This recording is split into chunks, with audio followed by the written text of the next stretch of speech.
হাফেজ তারাবি পড়ায়া টাকা নিতে পারবো কিনা, ঠিক না? আরে যে মুফতি সাহেবরা খুব ফতুয়া দেয়, ঠিক না?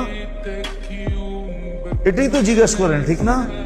কিন্তু আজ পর্যন্ত কোনো মুফতি সাহেবকে কেউ জিজ্ঞেস করছে, কোনো মুসল্লি, যে আমি যে হাফেজের পিছনে তারাবি পড়ি, ও যে আমাকে কোরআন শোনায়, আমি যে ওর কোরআন শুনি, আমি ওকে টাকা দিতে পারবো কিনা এটা জানান, ও নিতে পারবো কিনা ওটা গুলি মারেন, আমি দিতে পারবো কিনা এটা বলেন।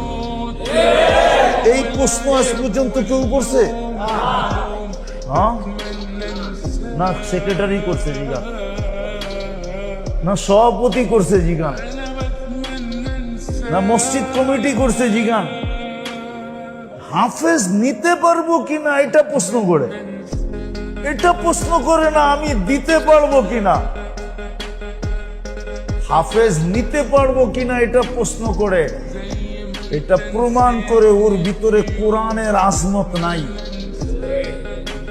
কোরআনের গুরুত্ব নাই, মহত্ব নাই, বড়ত্ব নাই, ও কোরআন সম্বন্ধে কিছু জানেই না। রাগ হয় না,